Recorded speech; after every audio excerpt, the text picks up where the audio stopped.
Hello everyone, thank you for joining with me today. আশা করছি আপনারা সবাই ভালো আছেন, আমিও ভালো আছি। আজকে আপনাদের সাথে শেয়ার করতে যাচ্ছি হেলদি একটা ব্রেকফাস্টের রেসিপি, সাথে বাইরে ঘোরাঘুরি। আশা করছি অন্যান্য ভিডিওর মতো এটিও আপনারা এনজয় করবেন।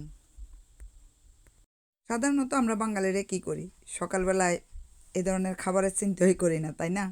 রুটি, ভাজি, ব্রেড, বাইরে যারা থাকে এসবেরই চিন্তা করে। কিন্তু আমার বেলায় ভিন্ন। আমি সাধারণত সেই ধরনের খাবারগুলো অ্যাভয়েড করেছি অনেক আগেই। এখন দেখুন আমি ব্রেকফাস্টের জন্য কি খাবো। আজকে সুইট চিলি, একদম খুব কম সময়ে হেলদি স্বাস্থ্যবান একটা খাবার, যা সারাদিনের জন্য পুষ্টি যোগাবে এবং এনার্জি যোগাবে। তা আমি সুইট চিলি নিয়ে আসছি একটা। সুইট চিলিটা কেটে নিচ্ছি। কেটে ভিতরে বিচি আছে, বিচিগুলো আমি ফেলে দিচ্ছি। এই সুইট চিলিটা আপনারা যে কোনো ধরনের সুপার মার্কেটে আপনারা পাবেন। বাঙালি শপে এটা খুব কমই পাওয়া যায়, ঝালটা পাওয়া যায়, সুইটটা তেমন পাওয়া যায় না বললেই চলে। জালটা একটু খেয়ে থাকি, জালটা পুরোটা খাওয়া যায় না, কিন্তু এই যে যেটা আপনারা সবুজ কালার এবং লাল কালারও আছে, যেটা সুইট, ওইটাই আপনারা কিনবেন। এবং এটা একটু এক্সপেন্সিভ অবশ্যই। এই যে দেখতেছেন পিচ্চি একটা সুইট চিলি, এটাই বাংলাদেশি টাকা হিসাব করলে 70-80 টাকা পড়ে গেছে। তবে বিভিন্ন সুপার মার্কেটে যে বিভিন্ন ধরনের। তারপরে নিয়েছি একটা বেবি কিউকাম্বার। আর সকালের নাস্তার জন্য আমার কাছে বড় কিউকাম্বারটা ভালো লাগে না, বেবি কিউকাম্বারটাই ভালো লাগে। এবং এই বড় কিউকাম্বার যদি আপনারা কিনেন, আপনারা জানেন সুপার মার্কেটে বাংলাদেশি টাকায় 100 টাকা 120 টাকা হয়ে যায়। কিন্তু এই যে যেটা বেবি কিউকাম্বার, এটাও প্রায় সেম দাম। তারপরে নিয়ে নিয়েছি একটা আম। আমটা সাধারণত বিদেশে সারা বছরই পাওয়া যায়, আপনারা জানেন। আমি কলাটা খাই, অনেক বেশি খাই না। তো কলাটা হলো ইনস্ট্যান্ট এনার্জি দেয়, ব্যাগে থাকলে হয়, খিদে লাগলে কাজের ফাঁকে খেয়ে নেওয়া যায়। কিন্তু এই ধরনের যেমন আম, এটা তো ব্যাগে থাকলে কাজের ফাঁকে খাওয়া যায় না, তাই না? কাটতে হয়, ছুলতে হয়। তা আমি আমটাও খাচ্ছি। তো বেশিরভাগ আপনারা জানেন আমি অ্যাভোকাডোটাই বেশি খাই। তো অ্যাভোকাডো আজকে খাবো না, আজকে আম নিয়ে এসেছিলাম। সকালে ঘুম থেকে উঠে একটু হাঁটতে গিয়েছিলাম, কারণ খুব সুন্দর ওয়েদার, এখন স্প্রিং, সামনে সামার আসতেছে। তো এখন আমরা একটু সূর্যের আলো দেখতে পাই। ভিটামিন ডি এর অভাব হয় আমাদের শরীরে, যারা আমরা এশিয়ান। তাই যেটা করি, আমি চেষ্টা করি ঘুম থেকে উঠে একদম ভোরে, দেখা যায় যে সূর্যের আলোটা দেখলেই আমি একটু আশেপাশে থেকে হেঁটে আসি। তো হেঁটে আসার সময় আমি খাবারটা নিয়ে এসেছিলাম, একেবারে ফ্রেশ ম্যাঙ্গো কিউকাম্বার আর সুইট চিলি। যাক, ম্যাঙ্গোটা তত অনেক বেশি ভালো তাও না। আর এই সময়টা এটা তো ম্যাঙ্গোর সিজন না আসলে, তাই ম্যাঙ্গোটা একটু এক্সপেন্সিভ। তো ম্যাঙ্গোটাও আপনার বাংলাদেশি টাকা হিসাব করলে 100 টাকার উপরে পড়ে গেছে। এরপরে আসেন স্ট্রবেরি। আবার স্ট্রবেরির সিজনে কিন্তু এখন না, কিন্তু স্ট্রবেরি পাওয়া যাচ্ছে, একটু দাম হলো। তো কিছু স্ট্রবেরি আমার ছিল, সে স্ট্রবেরিটাও খেয়ে নিব, এই জন্য স্ট্রবেরিটাও কেটে নিচ্ছি। আর একটু সামার আসলে তো সকালবেলাটা আমার স্ট্রবেরির স্মুদি ছাড়া হয় না, ম্যাঙ্গো স্মুদি, স্ট্রবেরি স্মুদি, এগুলো ছাড়া হয় না বললেই চলে। অবশ্যই আপনাদের সাথে শেয়ার করব। আর একটু গরম আসুক, এখনও কিন্তু অনেক ঠান্ডা সকালবেলাটায়। সকালের নাস্তায় স্ট্রবেরি, ব্লুবেরি, ব্ল্যাকবেরি যে কোনো বেরি রাখা যায়, বা যে কোনো দুপুরের খাবারে বা লাঞ্চে। তারপর নিয়ে নিচ্ছি আমি প্যাটাসিস। ব্রেকফাস্টে আমি প্যাটাসিসটা অনেক সময় ফেভার করি, যদি সালাদ এবং ফ্রুট জাতীয় খাবার খেয়ে থাকি। তো একটা প্যাটাসিস আনলে আমার দেখা যায় কয়েকদিন চলে যায়। প্যাটাসিসটা আপনারা বিভিন্ন ধরনের সুপার মার্কেটে পাবেন। তাহলে দেখেন আজকের হেলদি খাবারটা: strawberry, cucumber, mango, sweet chilli, আর হচ্ছে প্যাটাসিস। আর কি কিছু লাগে বলেন তো? এটা দিয়ে কিন্তু লাঞ্চও হয়ে যায়। আমি মাঝে মাঝে লাঞ্চও এই ধরনের খাবার খেয়ে থাকি। যে দেখুন, একদম প্লেট ভর্তি, পেট ভর্তি খাবার। আসলে কি তেলের খাবার খাবারের প্রয়োজন আছে সকালবেলাটায়? খাইলে বিভিন্ন ধরনের খাবারই খাওয়া যায়। এটা একটা হেলদি রেসিপি। এটাকে বলতে পারেন আপনি আনবেন আর কেটে খেয়ে নেবেন। আর আগের দিন যদি নিয়ে আসেন, ফ্রিজে রাখলেই হয়ে যায়। হেলদি রেসিপিটা আমি খেয়ে নিচ্ছি।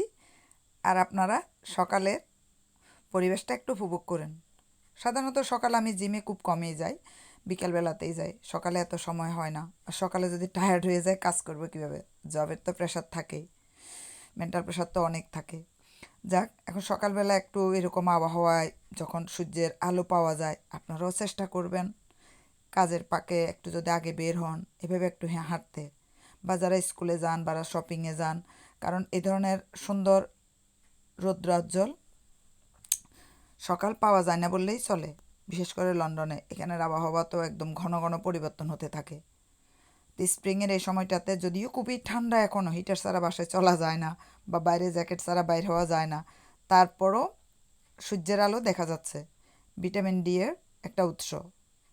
আমরা যারা এশিয়ান সাধারণত ইউরোপে থাকি বা লন্ডনে, বিশেষ করে যারা ইউকেতে থাকি বা লন্ডনে থাকি, ভিটামিন ডি এর সমস্যাটা বেশিই দেখা যায়, কারণ এখানে আমাদের সূর্যের আলো গায়ে লাগে না বললেই চলে। এই জন্য সাপ্লিমেন্টারি হিসাবে আপনারা সুপার মার্কেট থেকে ভিটামিন ডিটা নিয়ে আসতে পারেন বা ফার্মাসি থেকে নিয়ে আসতে পারেন। রেগুলারলি এটা সাপ্লিমেন্টারি হিসাবে আপনারা নিতে পারেন, বাচ্চাদেরও খাওয়াতে পারেন ভিটামিন ডি মেডিসিনটা। যাক, এই যে দেখুন এই সময়টাতে পার্কের টিউলিপ, কি সুন্দর টিউলিপের বাগান দেখুন, আমার খুব ভালো লাগে। এটা লন্ডনের প্রায় প্রতিটা এরিয়ায় পার্কগুলোতে এই টিউলিপগুলা দেখা যায়। এই যে দেখুন, এখন কিন্তু আপনারা কিউ গার্ডেনও ঘুরে আসতে পারেন, চেলসি পার্কেও ঘুরে আসতে পারেন, গার্ডেনে ঘুরে আসতে পারেন, কারণ গেলে আপনারা বুঝতে পারবেন যে পরিবেশটা কত সুন্দর এবং বাগানের ফুলগুলো বা পার্কের ফুলগুলো কত সুন্দর। চেরি ব্লসম আসতে শুরু করে দিয়েছে, তবে খুবই কম, হালকা পাতলা কয়েকটি গাছে আপনারা দেখতে পাবেন। এই যে দেখেন, মনে হচ্ছে যে মরুভূমির মতো এই গাছগুলা মরা মরা, কিছুই নেই। কয়দিন পরে আপনাদেরকে ঘুরে দেখাবো এই গাছগুলোতে চেরি ব্লসম যখন আসা শুরু করবে, অনেক ভালো লাগে। তবে আপনাদের সবাইকে একটা কথা বলি, যারা হ্যাপি বার্থ থেকে বাঁচতে চান তারা সবাই একটা কাজ করবেন, মাস্ক পরবেন এবং সানগ্লাস পরবেন, তাহলে হ্যাপি বার্থটা কিন্তু হবে না বললেই চলে। আর না হলে যে কদিন পরে ফুলগুলো ফুটতে শুরু করবে, রেণুগুলো আকাশে বাতাসে পড়তে শুরু করবে, সবাইকে হ্যাপি বারে ধরে ফেলবে। আর হ্যাপি বার্থটা এমন একটা রোগ, একবার যদি হয় আর রক্ষা নেই, প্রতি বছরেই আপনার এটা ফিরে ফিরে হ্যাপি বার্থটা এই টাইমটাতে চলে আসবে। স্প্রিং যায় যায়, সামার আসে আসে, এই টাইমটাতে হ্যাপি বার্থটা বেশি হয় সবারই। যাক, সকালবেলা দেখুন কতক্ষণ আমি হাঁটলাম, যতটুকু হেঁটেছি ততটুকুর ভিডিও আপনাদের জন্য করে নিয়েছি, কিন্তু হাঁটাটা হলো শরীরের জন্য এটা সবচেয়ে বড় মেডিসিন। এক্সারসাইজ আমরা বলে থাকি, যেমন সুইমিং করা, জিমে যাওয়া, এগুলাকে এক্সারসাইজ বললো, যে হাঁটাটা হলো সবচেয়ে বড় এক্সারসাইজ। সকালবেলা হেলদি একটা ব্রেকফাস্ট, আর সকালবেলা একটু হাঁটাহাঁটি রোদ্রের মধ্যে, বা রোদ হোক আর বা না হোক, মানে মুক্ত পরিবেশে, এটা সারা দিনের মনে একটা খোরাক যোগায়, এনার্জি যোগায়। হেলদি খাবারটা বডির এনার্জি যোগায়। আর এখানে আপনারা একটা জিনিস দেখতে পাচ্ছেন, কাঠবিড়ালি কাঠবিড়ালি পেয়ারা তুমি খাও, ছোটোবেলার গানটা মনে পড়ে গেল। আমি এই দিক দিয়ে একটু হেঁটে আসলাম, কারণ আমি কাঠবিড়ালি দেখেছি কয়েকটা, কোনোটা দেখে ভয়ে পালিয়ে যায়, কোনোটা দাঁড়িয়ে আবার আপনাকেই দেখবে। এটা লন্ডনের প্রায় প্রত্যেকটা পার্কেই কিন্তু আপনারা কাঠবিড়ালি দেখতে পারবেন এই সময়টাতে। ভালো লাগে তাদের দৌড়াদৌড়ি। আর নাদুস নুদুস কাঠবিড়ালি, পার্কে না গেলে এটা বোঝাই যায় না, আমি জানি না তারা এত খাবার কোথায় থেকে পায়। একেবারে নাদুস নুদুস বড় বড় অনেকগুলা কাঠবিড়ালি দেখতে একদম ছোট বিড়ালের বাচ্চা যেরকম, সেরকমই বড় বড় হয়ে যায়। আর পার্কের টিউলিপ, আরও অনেক টিউলিপ ফুটবে, কারণ অনেক গাছ লাগানো হয়েছে। লকডাউনের মধ্যেও কিন্তু পার্কে টিউলিপ ছিল, মাঝে মধ্যে গিয়েছিলাম, কারণ লকডাউনে তো রেস্ট্রিকশন ছিল, ঘর থেকেও বেরোয়া যাবে না। আর আমি কোভিডের পেশেন্ট ছিলাম, আমার তো একেবারেই আটকানো ছিলাম। এই যে দেখুন কাঠবিড়ালি কীভাবে দৌড়াচ্ছে, গাছের মধ্যেও আছে, এখানে আমি 10-12টা দেখেছি, একটা দুইটা না। মনে হচ্ছে এটা তাদের স্বর্গরাজ্য, তারা আরামেই আছেন, ভয় পাচ্ছে না। এই যে দেখুন, আমি সামনে এসে গেছি, তাও আমার দিকে তাকিয়ে দেখতেছে। আবার গাছের মধ্যে কতগুলো উঠে গেছে লাফ দিয়ে দিয়ে। আশা করছি আপনাদের ভালো লেগেছে ভিডিওটি, রেসিপিটি। এই যে দেখুন কেউ সাইকেলিং করে, আমি মাঝে মাঝে সাইকেলিংও করি, আর মাঝে মাঝে জাস্ট হাঁটি। সাইকেলিং কাজে যাওয়ার সময় অনেক সময় আমি সাইকেল নিয়ে চলে যাই, কারণ সাইকেলিংটা আমার খুব ভালো লাগে। আর দুপুরের খাবারের জন্য কি করা যাবে, দুপুরের খাবারের জন্য এই যে দেখুন পিৎজা। সাধারণত আমি দুপুরে ভেজিটেরিয়ান পিৎজাটাই বেশি খেয়ে থাকি, লাঞ্চে অথবা ডিনারে। আপনাদের সাথে শেয়ার করে নিলাম, বাজারে এটা খুব ইজিলি পাওয়া যায়, ঘরে বানাতে সময় লাগে, ইনগ্রিডিয়েন্টগুলো ঘরে থাকতে হয়, এটা বাজার থেকে কিনা। দেখুন ভেজিটেরিয়ান পিৎজা, এখানে পিৎজা হাটের পিৎজাটাই আমার সবচেয়ে ভালো লাগে, তবে আশেপাশের কয়েকটা পিৎজার দোকান থাকলেও সব দোকানের পিৎজা আমি পছন্দ করি না। তো ভালো থাকবেন সবাই, আজ এই পর্যন্তই, কাল আসবো আরেকটা ভিডিও নিয়ে।